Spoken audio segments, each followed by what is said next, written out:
sometimes as my opponent is attacking that front headlock or head and arm, again, before he's actually able to get it, because presumably if I perceive that attack, I'm going to be defending, keeping my elbows back, hand fighting, head up, to make it difficult for him to secure that grip. Because again, once he does, quite frankly, I'm in an increasingly unfavorable position. So, my best opportunities are typically going to be before he actually gets that lock. One option, especially as I initially block his arm, is to get a 2-on-1 type situation, then duck to the opposite side. So as Colby comes down here, I keep my elbows back. Notice I might be trying for that wrist lock here, but I get a 2-on-1 situation here. My head isn't low. Of course, when I can, I keep my head up as high as I can from this position here. I get a 2-on-1. I can grab it like this. I can grab it like that. I don't think that matters so much. This is crucial though. Tight to my body, not low. High, tight to my body here. And what I'm going to do is I'm going to push in, and I'm going to sit to this butt cheek, and I got to block this leg with this foot here. If I need to let go of this wrist and post, that's not a problem. I'm going to torque hard on his shoulder. I block his knee. So naturally I wouldn't want to fight from here. It's very difficult. So as Colby comes in, I'm blocking. I might try my wrist lock here. Can't get that. I get 2-on-1. Notice my head comes out a little bit. Now from here, I'm just going to push. I can step with this leg too, up this way. I push my head in his chest as I tug down. Got the 2-on-1. I can do it a couple different ways. One, I can post here, keeping this tight, keeping my head to his chest, post, and sit to this butt cheek here. Same side I'm controlling. I wouldn't sit here.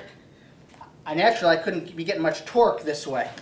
Whereas, if I come here, and notice if I'm blocking that knee, tugging down on his shoulder, pushing my head into his chest, I'm going to knock him over. I'm going to be going like that. So, I'm in here. I'm in this position here. I keep my head up. I can post here, keeping this tight. I'm going to sit to this butt cheek, and this foot's going to come out. Pushing with my head, blocking his knee with my leg or my foot, tugging down, torquing and rotating with my grip here on the 2-on-1. Deep and high on his armpit and securing his shoulder. Alternatively, I can hold the 2-on-1 from this position here. I can step up and from here just thrust through from this position. Blocking the knee, rotating, pushing with the head. You get the 2-on-1. So from here, what I'm going to do is I push in from this position. I'm going to put this out here. I'm going to thrust through here.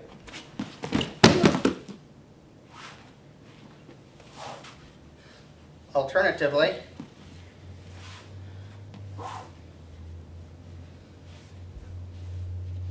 I can push in this way, and then I'm going to, with this foot now, I'm posting with this foot, and I can then, it gives me a little bit of mobility here to push, and what I'm going to do is I got to lift up, and this foot's going to come through here, in that position.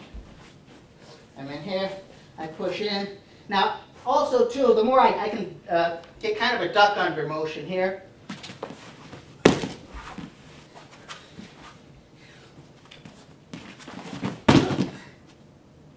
If I keep this tight, I'm in good shape. And from here, quite frankly, like if I come through and Colby knocks me over here, come on top, Colby. Okay. From here, I'm still in good shape. You still have a good sweep, because if I'm controlling and isolating this shoulder and this arm, and I can get hold and isolate that leg, even if I botch the initial throw up, I still have a sweep from that position. So I think that's a very effective position. And quite candidly, this is a great position to learn, I think, when you're on the mat, so-called butterfly guard, to get to this position here. This is great. This is a great position to sweep from.